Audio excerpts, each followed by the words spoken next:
Assalamualaikum warahmatullahi wabarakatuh. Alhamdulillah, nahmaduhu wa nasta'inuhu wa nastaghfiruh, wa na'udzu billahi min shururi anfusina wa min sayyiati a'malina. Man yahdihillahu fala mudilla lahu wa man yudlilhu fala hadiya lahu. أشهد أن لا إله إلا الله وحده لا شريك له وأشهد أن محمدا عبده ورسوله أما بعد. Terima kasih kepada Fadil Ustaz Sulaiman, hadirin dan hadirat sekalian. Pertama saya minta maaf terlewat saya daripada Putrajaya, ada meeting tadi. Driver saya terpaksa jadi Formula 1 punya. Terus sampai ke sini, mandi pun tak. Pasal dah janji kuliah kita tangguh banyak kali. Nasib baik ada Ustaz Sulaiman ini adalah ustaz daripada Institut Sunnah dan Irsyad Jabatan Mufti. Kita ada 4 orang, Ustaz Wafiq, Ustaz Sulaiman, Ustaz Syahril dengan Ustaz Azri. Jadi tuan-tuan bolehlah minta khidmat mereka untuk pergi ke tempat tuan-tuan untuk sampaikan kuliah ataupun forum. Mudah-mudahan insya-Allah ini akan membantu kita. Saya awak mari dia orang ni daripada tenaga luar. Ustaz Sulaiman ni dulu belajar di Jordan, kemudian sambung master di UK, kemudian dalam bidang syariah. Kemudian Ustaz Syahri daripada Jordan, Ustaz Azri juga daripada UIA, dan daripada Ustaz Wafiq daripada Universiti Madinah. Dan tuan-tuan semua kena kerjasama lah, insya-Allah. Mudah-mudahan ni dia orang buat banyak program ni. Okey, kita sambung sikit. At least mengaji kat sikit lah. Saya tuan-tuan duduk tunggu je, saya pederah tadi ni. Kita masuk hadis, kita skip hadis yang panjang, kita pergi hadis yang pendek sikit supaya kita dapat tak panjang nak bahas dia sementara nak masuk bulan Ramadan ni. Iaitu hadis al-bid'ah fid din, hadis yang nombor 5. Ada?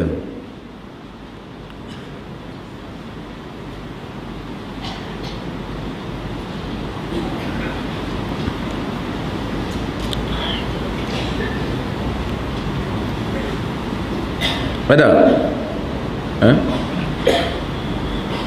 bid'ah di dalam agama.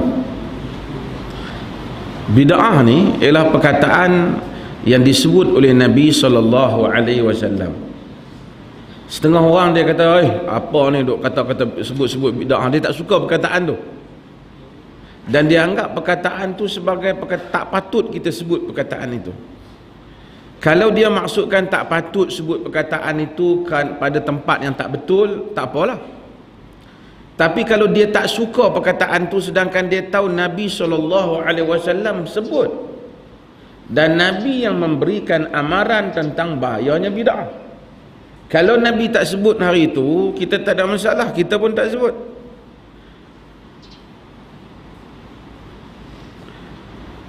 Tapi dia, bila orang sebut perkataan ni, dia istihza dengan perkataan umpamanya. Kalau dah ada bid'ah sangat, hampa naik unta lah. Umpamanya. Dia termasuk di kalangan orang yang mempersendakan hadis Nabi SAW. Dan kita kena tahu bahawasanya sebahagian orang dia beragama dengan bab tertentu dalam agama. Contohnya geng-geng semangat tentang hudud. Kalau ada orang petikai sikit tentang hudud hak dia nak buat, dia rasa murtad. Tapi bila dia petikai dia hadis-hadis Nabi yang berhubung dengan bid'ah dan seumpamanya, dia rasa okey.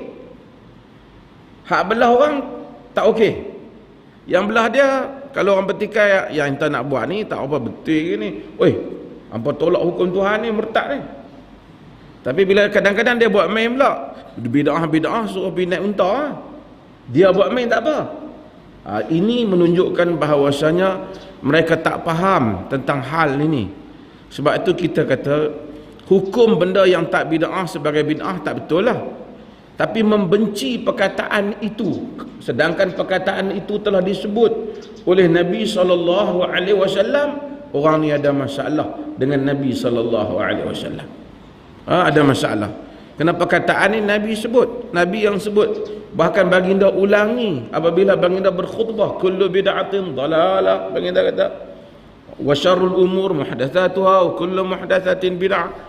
Baginda yang sebut seburuk-buruk perkara, benda yang ditokok tambah itu bid'ah. Kenapa baginda sebut? Kerana agama ini terpelihara selagi mana kita beramal sama dengan apa yang ditunjukkan oleh Nabi SAW. Apa yang merosakkan agama Yahudi, apa yang telah merosakkan agama Kristian, yang telah merosakkan agama mereka ialah tokok tambah bukan dari kaki penzina, bukan tokok tambah dari kaki minum arak, tokok tambah di kalangan ahbari war ruhban, di kalangan pendeta-pendeta, di kalangan tok-tok alim mereka yang tokok tambah agama. Inna kathiran minal ahbari wan ruhban la yakuluna amwalan nasi bil batil. Quran kata kebanyakan daripada ahbar wan ruhban, pendeta-pendeta, yakni tokoh-tokoh agama, orang-orang alim agama dan ahli-ahli ibadat, mereka itu memakan harta benda orang awam secara batil, memakan harta benda manusia secara batil. Quran bagi tahu. Sebab orang ni nak keluarkan duit dari poket orang susah. Kita nak keluarkan duit dia supaya bagi kat kita apa ya? Melainkan dia percaya benda kita ada satu benda yang mana dia rasa dia nak beli. Kita tokek kedai ke, kita tokek barang ke, dia beli barang kita. Tapi ada satu cara lagi, kita boleh keluarkan duit dia bagi kepada kita dengan rela. Apabila dia rasa bila dia bagi kat kita, dia dapat pahala walaupun dia tak dapat benda. Maka dengan itu isu pahala ni dimainkan. Apabila pahala ni dimainkan, maka timbul banyak, dia panggil bitaqatul ghufran, dia panggil surat pengampunan, diwujudkan di dalam Kristian. Siapa yang nak masuk syurga, ini yang menyebabkan berlakunya pecah mazhab Kristian, wujudnya mazhab Protestan. Sebab mereka wujudkan siapa yang nak masuk syurga tulis nama dia di atas satu surat yang dicop oleh gereja, nama pak dia lah, dapat pahala. Nanti ambil surat tu, padri tulis, dapat pahala. Indulgences dia panggil. Dia bagi kepada orang miskin pun, buat keluar duit mereka, pergi ke gereja. Ketika itu mereka nak buat Saint Peter, bangunan Saint Peter, mereka nak buat untuk mengenangkan untuk Kristian. Jadi mereka buat, maka kutip duit. Cara nak kutip duit, mereka buat keluarkan borang, dan orang pun isi borang. Kenapa? Kerana nak selamatkan mak bapak dia yang duduk di dalam neraka dengan tulis borang duit bagi kepada padri. Cara mereka makan duit orang. Cuma kita nak tanya, dia main tak kat dalam orang Islam? Ada tak? Dekat-dekat bulan puasa ni ada tak? Ada. Sama lah. Dia jangan ingat kita mula dulu, dia orang mula dulu. Indulgences, dia mula dulu. Vatikan ketika itu Pope Vatikan nak buat Saint Peter punya bangunan, lalu mereka gunakan borang ini, sehingga apabila Martin Luther bangkit menentang dan menganggap, dia anggaplah Martin Luther ni mazhab Protestan, dia anggap ini bid'ah. Tuhan bagi dalam Kristian pun ada jugalah orang tolong lawan. Dia kata yang ni tak ada di dalam teks Kristian, tak ada dalam Bible, hampa reka sendiri. Maka pecah mazhab di dalam agama Kristian. Golongan padri, pendeta, orang agama, banyak cara mereka makan duit orang. Allah Subhanahu wa taala nak pelihara. Kerana mereka nak makan duit orang itu, mereka kena guna nama agama. So mereka akan create, mereka akan reka satu benda atas nama agama, yang dengan benda ni orang akan percaya, orang akan bayar duit.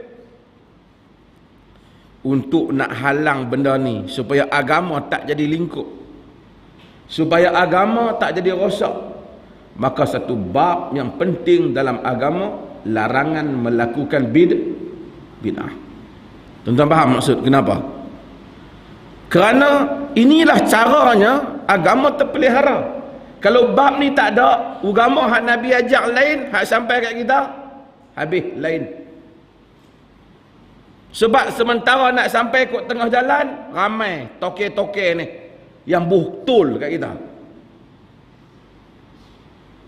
Dia tengok semayang tak boleh duit. Dia fikir semayang boleh duit. Dia kata mau aku buat semayang hadiah, tapi kena bayar. Sebab dia perlih tak ada. Ni dengan ada 2-3 tempat ni, hak tumbuh-tumbuh ni, depa ni mula nak buat balik. Kena bayar lah. Berapa? Bayar 2,000. Bayar 1,000. Dia pujuk pula, takkan tak kesian kat orang tuang, bagilah 1,000. Dia nak masuk syurga. Syurga harga 1,000 ya. 2,000. Kalau orang kaya sampai ada 20,000, confirm dah masuk syurga kelas pertama. Lagi banyak duit, lagi banyak pahala. Sebab itu agama datang memperuntukkan bab ni hampir tidak, bahkan ke semua kitab hadis, hampir ke semua kitab hadis memperuntukkan bab larangan melakukan bid'ah. Bahkan sebahagian kitab hadis meletakkannya antara bab-bab awal di dalam kitab hadis.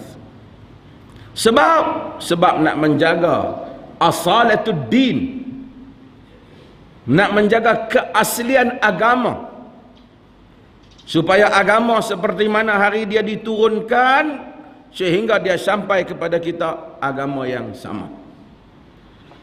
An ummil mu'minin Ummi Abdillah Aisyah radhiyallahu anha qalat qala Rasulullah sallallahu alaihi wasallam man ahdatha fi amrina hadha ma laysa minhu fahuwa rad.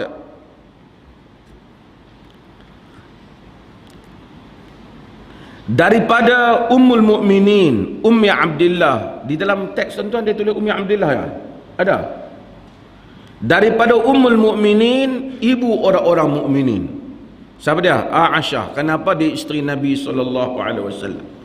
Ada hukum isteri Nabi ni orang tak boleh kahwin dah dengan dia selepas kewafatan Nabi sallallahu alaihi wasallam. Selepas kahwin dengan Nabi, orang tak boleh kahwin dah dengan Ummul Mukminin. Isteri Nabi ni macam mak kita lah. Wa azwajuhu ummahatukum. Ibu-ibu, isteri-isteri Nabi itu ibu-ibu kamu. Aisyah radhiyallahu anha, Ummu Abdillah, ibu Abdillah. Abdillah ini merujuk kepada Abdillah ibnu Zubair, Abdullah bin Zubair. Abdullah bin Zubair iaitu anak kepada Asma.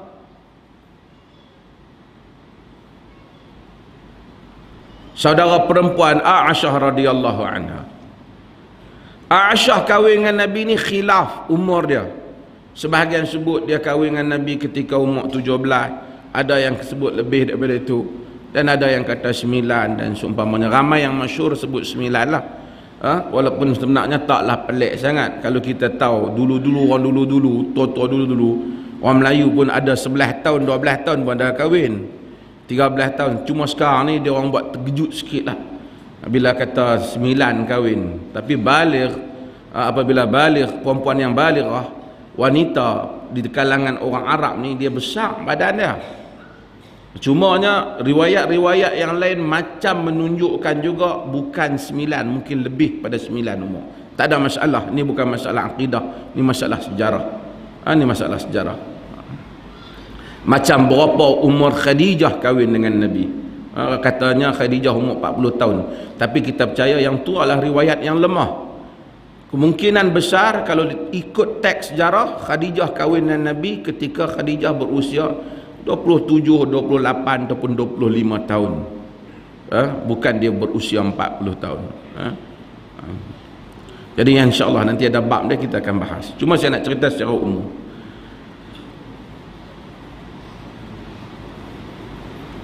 Anak saudara dia Abdullah bin Zubair. Abdullah bin Zubair ni salah seorang yang mati berperang lawan Yazid bin Muawiyah.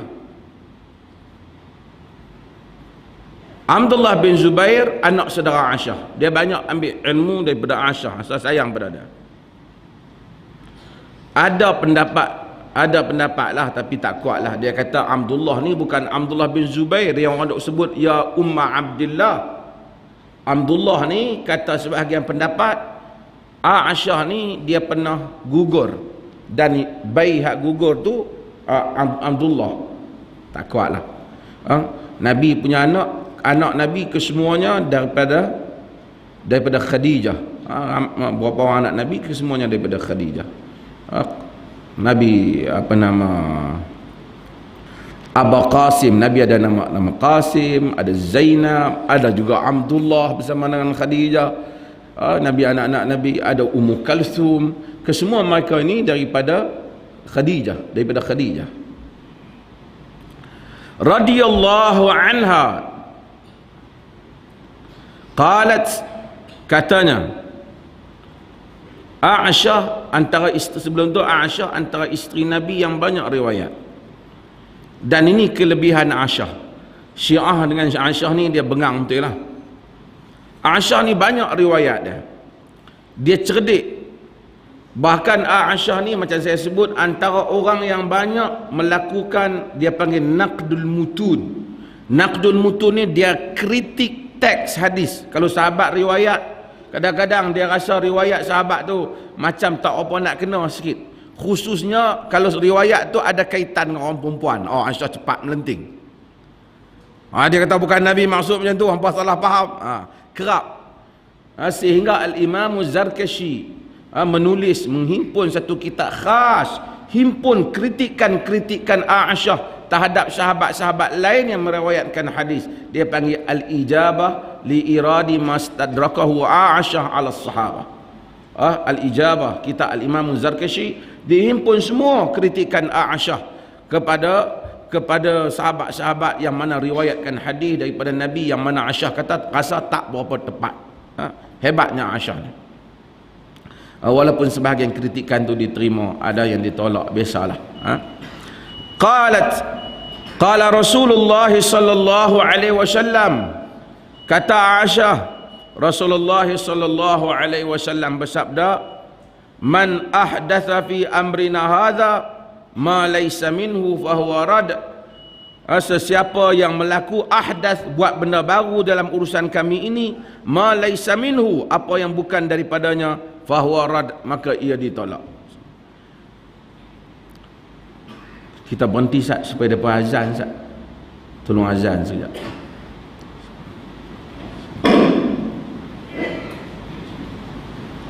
Allahu Akbar, Allahu Akbar, Allahu Akbar, Allahu Akbar.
رسول الله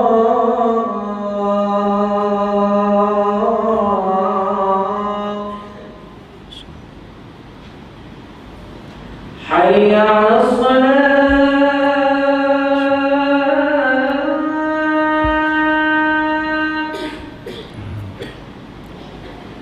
حي على الصلاة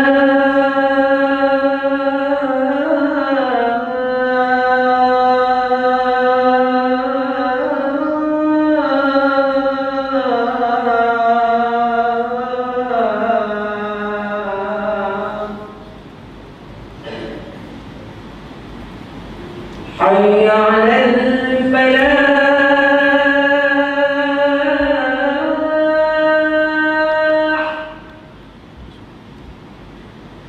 حي على الفلاح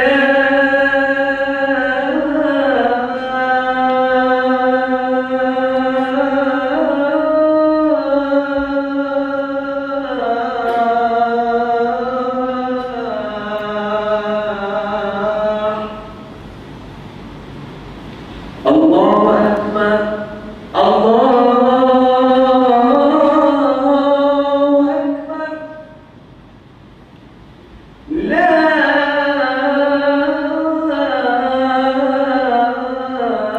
إله إلا الله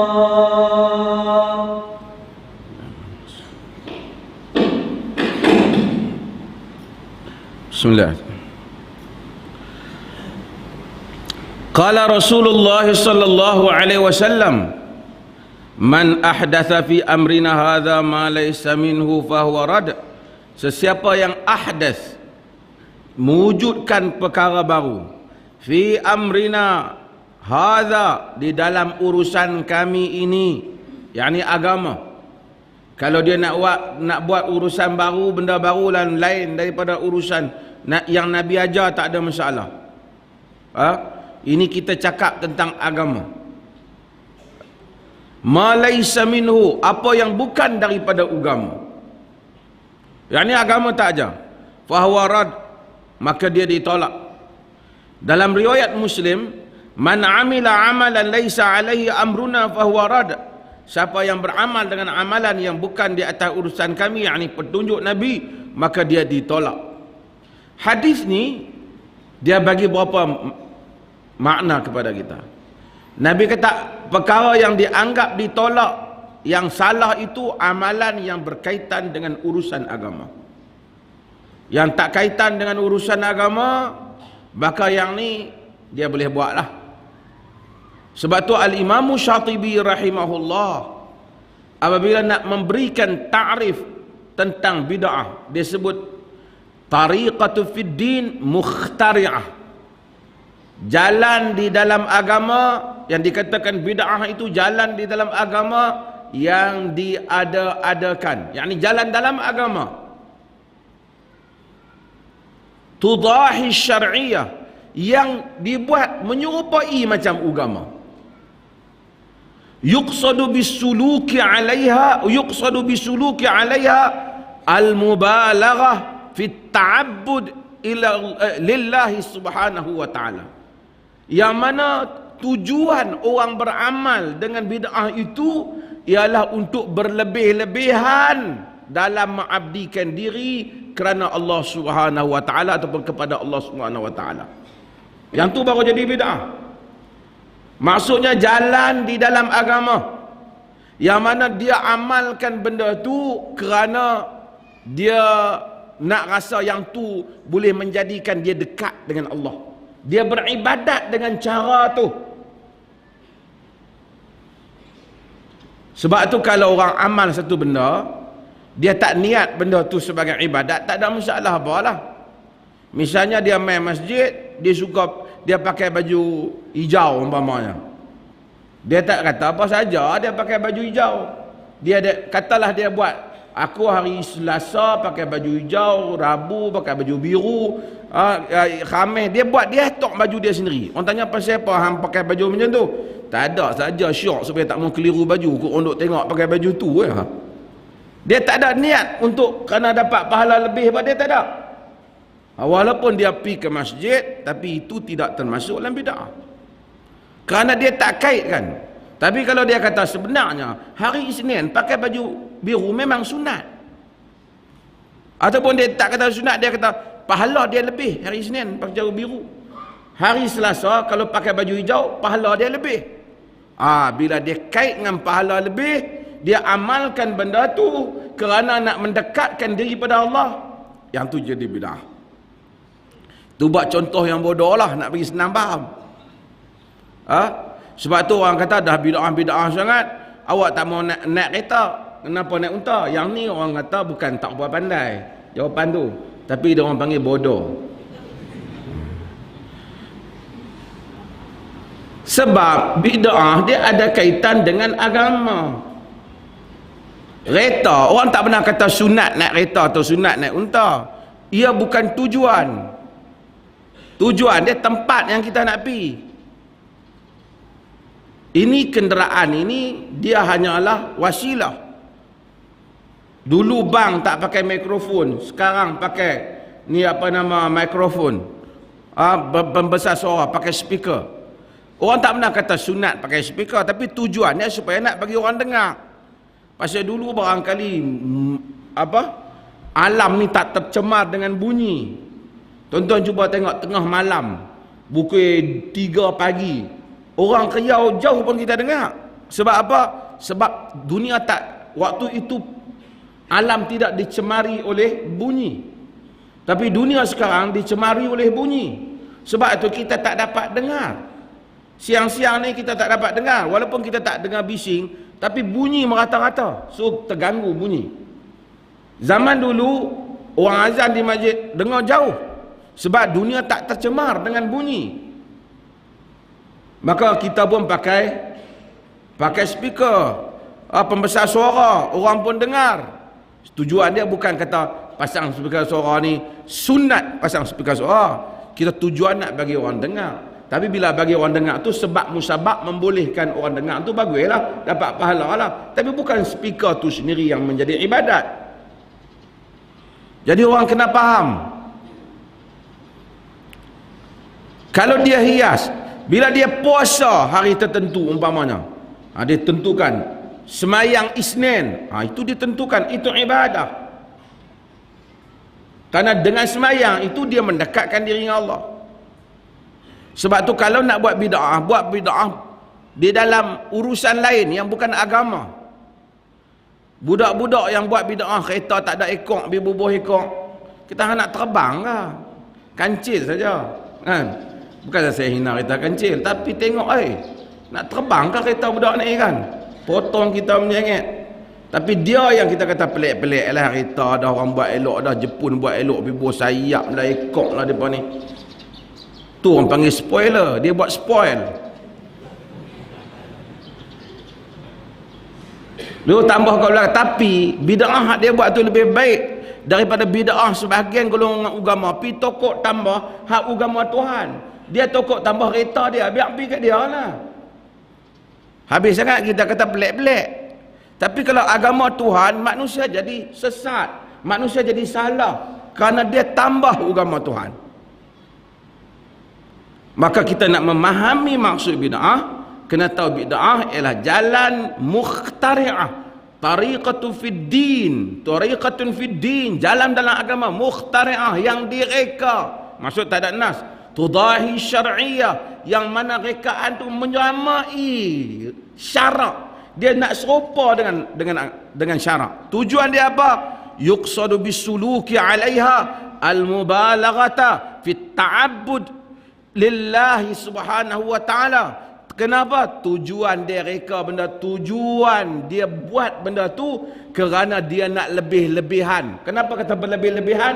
Pasal hak Nabi ada dah, dia nak lebih sikit. Berlebih-lebihan dalam beribadat kepada Allah subhanahu wa ta'ala. Nabi tak habaq semayang tu, dia buat semayang tu. Pasal apa? Dia kata hak ni nak bagi dapat pahala lebih sikit. Kita kata Nabi tak baca macam tu dalam semayang. Tak, nak bagi dapat pahala lebih sikit. Maksudnya, dia pahala dia lebih daripada pahala Nabi. Lebih amalan dia daripada Nabi. Mubalaghah. Dia berlebihan daripada Nabi SAW. Kerana bahaya, kerana ertinya dia rasa hak Nabi ajak hari itu tak apa kemas. Dia kena buat tambah nak bagi kemas.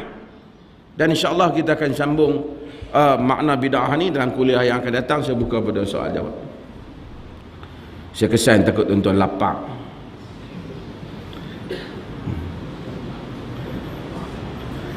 Tuan-tuan 2-3 hari ni sebelum ni sahabat main isu geng Habib dan geng yang ni lah, yang geng Hanana apa ni semua ni. Tapi kita terima kasih lah. Kita tak tahu apa tujuan dia. Apapun kita terima kasih, kerana kita rasa benda ni kita habaq lama dah. Tapi alhamdulillah, artinya yang kita duk habaq ni artinya lama-lama dia sampai, kan? Orang, kerana apa tuan-tuan? Balik pada hak kita mengaji malam ni. Sebab apa? Benda bila direka dalam agama ni, lama-lama dia akan jadi beban. Selawat ni memang Tuhan suruh. Tuhan suruh dengan Quran. Nabi pun suruh. Tapi bila dia buat satu jenis selawat, yang mana selawat ni bukan sebarangan. Nak kena pergi tengah padang, nak kena bangkit, nak kena apa. Dan dia ada harga. Satu selawat tu kadang-kadang 90,000. Tuan-tuan bayangkan orang negeri luar, mai kat negeri kita bukanlah dengki.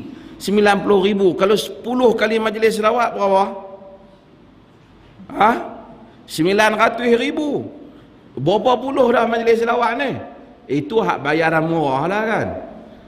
Artinya akhirnya orang awam rasa dengan dia hadir pergi berdiri sama, dan kemudian mereka pun duk pergi buat gawang tangan, kononnya Nabi mai ke dalam majlis mereka, selawat mereka tu.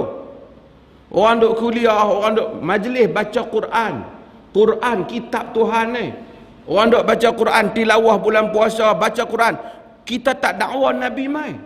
Dia selawat dengan lagu ya, Nabi mai. Kira tinggi lagi makam tu. Semua umat Islam ni dalam keadaan nan tenat. Ulama-ulama, Nabi tak mai. Kat depa Nabi mai tiap-tiap malam tu. Dan depa sediakan kursi kosong pula, kau Nabi nak duduk. Kita habaq benda ni bahaya. Tapi alhamdulillah 2-3 hari ni bawa keluar. Depa kata memang. Masa kita habaq, depa jenuh pantang kita habaq, dia tuduh kita Wahabi. Kita pun tak tahu Wahabi apa dah. Kita tahu, saya nak cadangkan di Perlis ni ada satulah restoran, Japanese restaurant, restoran Jepun. Kita tak ada. Sekurang-kurangnya ada juga lah benda wasabi tu. Kalau kita orang heran tu, kita boleh pergi makan di kedai Jepun tu. Rupanya dia pedas ke apa.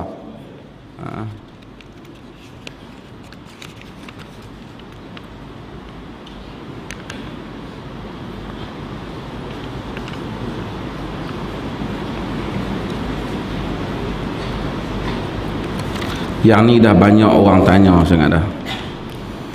Nasihat Datuk kepada golongan anti vaksin dan home birth yang kebanyakannya datang dari golongan agama. Ustaz, mereka menolak rawatan moden, kononnya mengandungi unsur haram dan agenda Yahudi. Dia buat pula di bawah tu home birth, bersalin di rumah. Dia takut mufti tak erti. Saya lama dah report pasal home birth ni. Dia orang kata ni lebih nature, lahir di rumah ni. Islam punya concern macam ni. Islam mau manusia ni selamat, dia tak mau manusia tak selamat.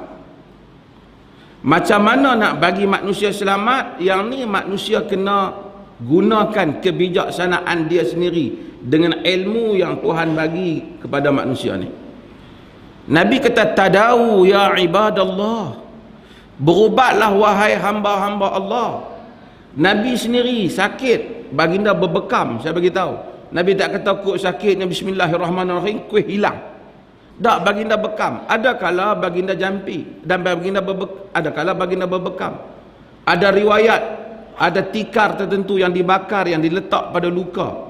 Dan Nabi SAW sebut habbatu sauda umpamanya.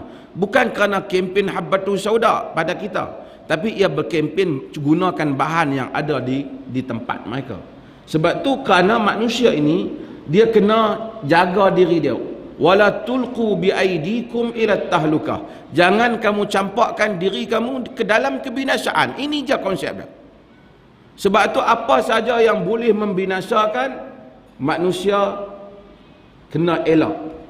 Kalau sekiranya vaksin tu perlu diambil, kerana itu kalau tak ambil membahaya. Kerana tak boleh nak samakan antara zaman kita dengan zaman Nabi, kerana perkembangan penyakit juga berbeza. So kalau ada orang ambil, walaupun kadang-kadang mungkin tak ada dah vaksin alternatif, itu dah vaksin yang ada, mungkin ada, katakanlah ada unsur haram. Itu pun ulama khilaf antara makan dan suntikan, berlaku khilaf pendapat. Dan kemudian berlaku khilaf pendapat kepada proses bahan haram yang diproses kepada beberapa peringkat yang telah jadi bahan lain yang dulu kita sebut sebagai istihalah. Istihalah ni benda bertukar. Setengah orang dia tak tahu. Ini geng Madkhalis ni, dia ni pun berdengung ni, Pak. Dia buat kata kononnya kita benarkan makan khinzir, tapi dia orang ni dengan fitnah ni 2 kali 5. Kita tak pernah kata boleh makan khinzir. Kita kata proses pengubahan, ubah sifat, najis jadi baja najis, naik kepada pokok pisang membesar jadi pisang. Tak bolehlah kata pisang najis, pisang-pisang lah. Anggur jadi arak, tak bolehlah kata saya minum arak dengan niat anggur. Sebab dia kena kira dia punya status dia ketika itu, dia pada stage itu dia apa? Dia anggur ke dia arak? Dia buah anggur ke dia arak? Dia arak.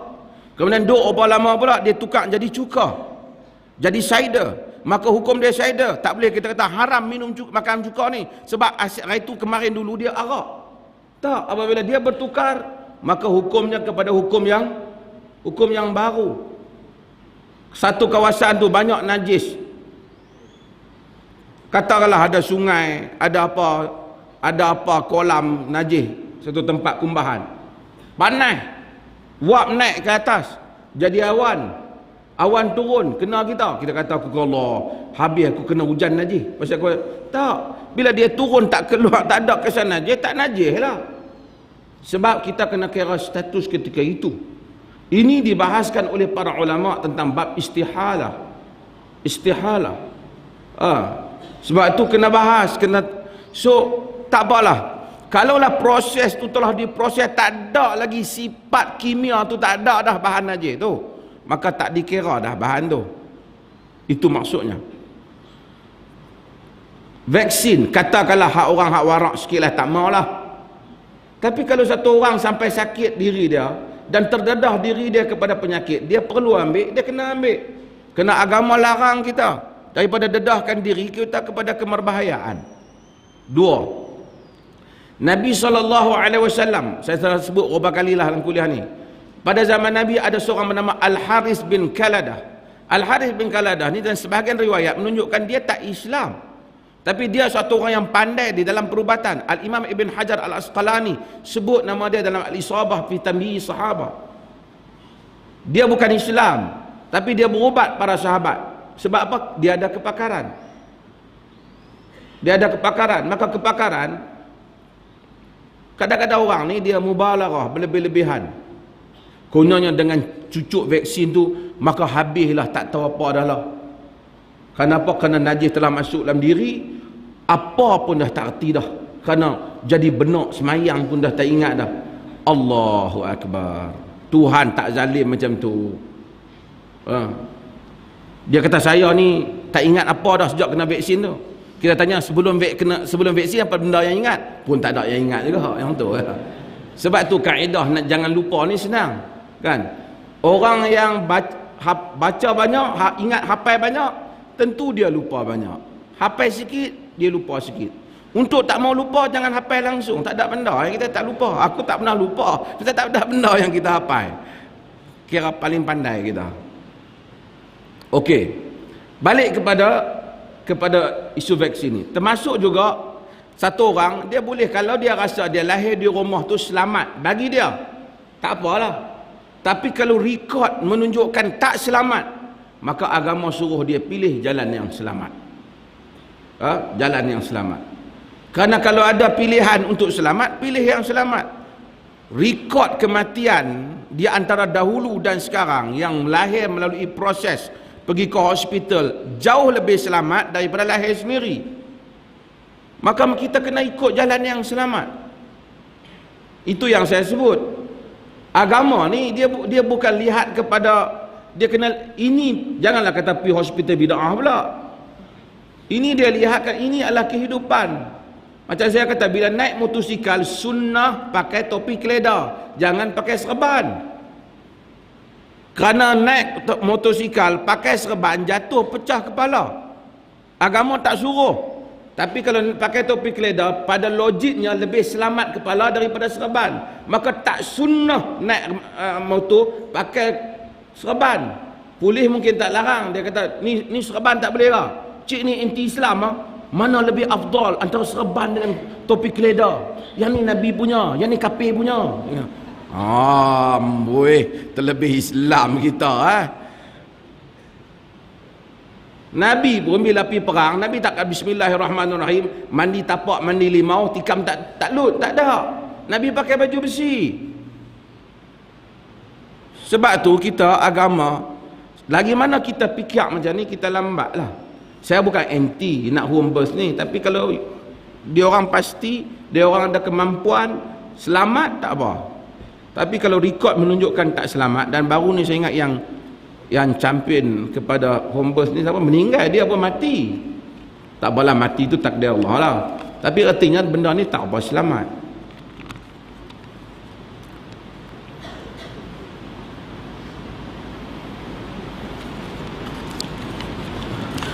Batutkah saya tinggalkan pekerjaan kerana sukar untuk tunaikan solat Jumaat? Satu ialah bagaimana dalam negeri orang Islam ada majikan tak bagi orang sembahyang Jumaat. Ini satu masalah. Kita nak jawab ni, nak kena tengok realiti kita je. Kita kena jawab kat majikan tu, dan kerajaan kena bagi perhatian. Ini hak orang Islam untuk sembahyang. Cuma bila sembahyang tu limit lah, pergi sembahyang lah, dengan balik duduk bersembang apa lah, balik 2-3 jam.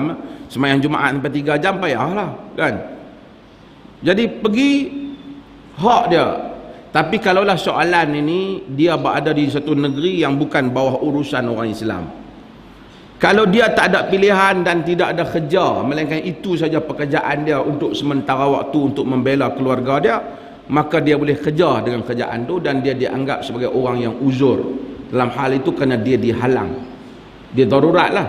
Tapi sekiranya dia ada pilihan di kerja yang lain, yang mana dia tidak memudaratkan orang di bawah jagaannya, maka dia hendaklah memilih pekerjaan yang lain.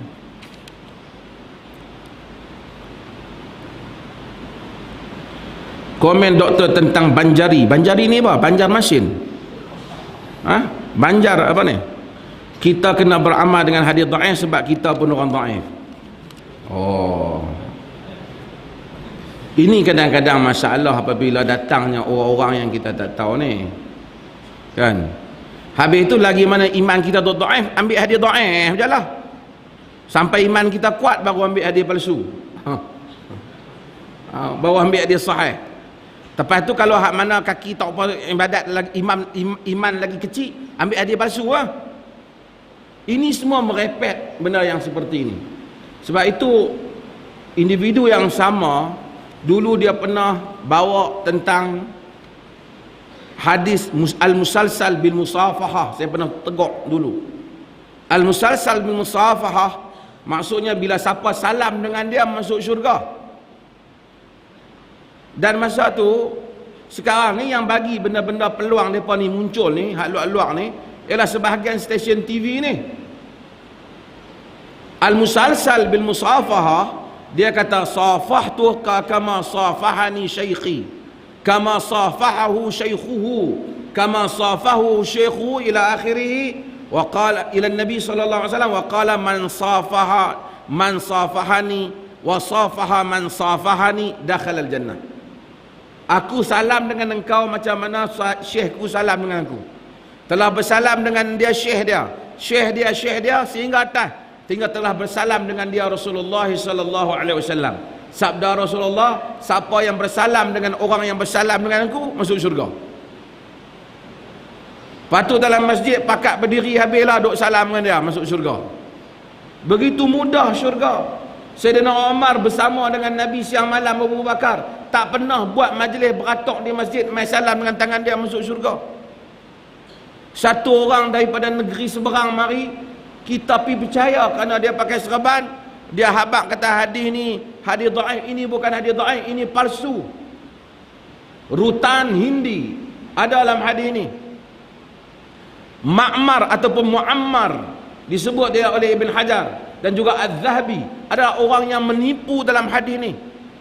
Bahkan Al-Imam Suyuti yang sering mereka pegang, Suyuti menyatakan tidak ada keberkatan dalam hadis ni, haram meriwayatkan hadis ni. Mereka riwayatkan hadis ni dan orang awam pun syok pakai duk pergi salam. Yang syok tu syekh tu bukan dia sepenuh hadis tu sangat, dia nak habang kat depa, salam dengan aku ni masuk syurga. Sebab tu mudah-mudahan Allah Ta'ala pelihara negeri ni daripada semua benda karut-marut ni. Imam-imam kena ikut manhaj yang kita pegang, iaitu Al-Quran dan Sunnah Ahli Sunnati wal Jamaah.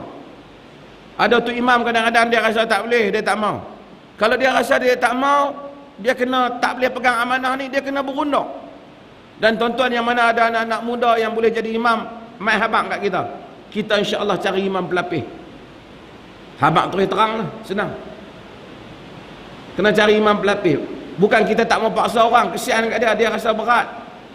Dia rasa dia berat, dia nak buat benda yang mana kita kata dalam hadis dia tak buat macam tu. Panggil penceramah hak maki-maki orang, kita tak mau. Ini masjid, gantung sana gantung sini, cuma ceramah hak kaki maki orang, smash orang lah, apalah semua ni. Ilmu ada nur, ada ilmu ada nur. Jangan maki orang, nak bagi pandangan, bagi kritikan ilmiah. Dan setengah orang dia syok dengan orang maki orang. Setengah orang dia bukan ada kerja apa, dia kira maki orang. Tak ada orang dia berdiri depan cermin, dia maki cermin, dia orang sendiri.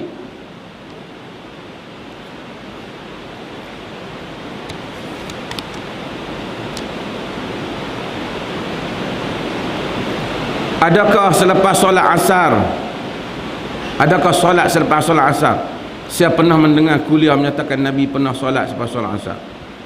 Nabi solat selepas solat asar kerana ada perwakilan yang datang kepada Nabi. Nabi tak sempat solat sunat sebelum solat asar. Ummu Salamah tanya Nabi, Nabi kata kerana ada perwakilan wufud yang datang. Sebab itu solat lepas solat asar ni, kalau tak ada pasal tak solat. Sebab tu Umar bin Khattab pukul orang solat lepas solat asar ni, sebab dia takut dia jadi kebiasaan. Kalau melainkan kita tadi nak solat sebelum asar sunat, tiba-tiba tak dan orang main habang apa, kata kejut. Lepas tu orang pun dah qamat dah. Lepas habis semayang asar, kita semayang hak tadi, hak kita tak semayang tadi ni ganti. Yang tu ada riwayat dalam hadis. Bagaimana jika kita sambut birthday kita setiap tahun? Adakah dibenarkan? Birthday ni termasuk dalam ibadat ke, termasuk dalam urusan diri kita sendiri? Adakah kita kata disunatkan sambut birthday? Ataupun sajalah seronok anak kita bila main musim birthday dia tu, abah bagi hadiah sikit, kita bagi, kita tak ada niat ibadat apa pun. Saja kebiasaan saja, adat saja. Adakah benda tu termasuk dalam bid'ah tu pun tak termasuk, selagi mana kita tak kaitkan dengan ibadat. Anak kita misalnya dia kata ni hari jadi dia minta hadiah, kita tanya jangan duk minta hadiah, aku bagi hadiah kat hang, dosa tau tak? Nah. Ini urusan kehidupan. Mari hari anak kita dapat berjaya peperiksaan, kita bagi hadiah. Mari hari birthday dia, kita bagi hadiah, tanda seronok. Tanda dia seronok, dia membesar, bagi semangat kat dia supaya dia azam. Tak ada masalah, urusan kehidupan. Selagi mana kita tak kata disunatkan pada hari birthday ni hang puasa 3 hari ke apa, yang tu dia main lain lah, bab lain. Okey. Hujan lah. Tuan-tuan nak pergi mana? Hujan. Kita tahap duduk dalam ni lah. Okey, terima kasih. Orang perempuan tak ada soalan lah?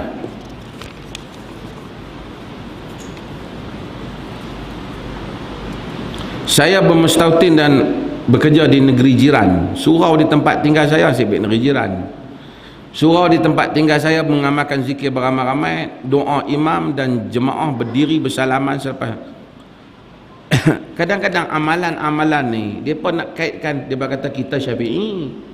Boleh tak apa, dia tak ikut Imam Syafi'i. Imam Syafi'i tak kata benda ni. Yang ni mungkin PE ke apa, saya tak tahulah, tapi Syafi'i tak kata. Imam Syafi'i ada kitab dia Al-Um. Imam Syafi'i kata, dia sebut dalam Al-Um bagaimana. Bahkan Imam Syafi'i tolong jawab lagi hadis yang tentang Ibnu Abbas meriwayatkan tentang zikir ramai, dia dengar ramai-ramai. Kana raf'u saut ba'da sirafin nas 'anis salah fi ahdi Rasulillah sallallahu alaihi wasallam. Angkat suara lepas orang selesai sembahyang berlaku pada zaman Nabi. Imam Syafi'i kata yang tu sebenarnya dia berlaku sekali-sekala. Macam mana Nabi ni, kata Imam Syafi'i, dia bersolat di atas mimbar, bukan dia bersolat selalu atas mimbar. Tujuannya supaya orang belakang dapat tengok cara pergerakan Nabi, kata Imam Syafi'i. Selepas orang dah tahu Nabi tak solat dah atas mimbar, sekali tu je Nabi nak tunjuk. Demikian juga kata Imam Syafi'i, zikir kuat ni Nabi hanya nak ajak saja, nak zikir apa lepas sembahyang. Kata Imam Syafi'i, dia sebut dalam Al-Um.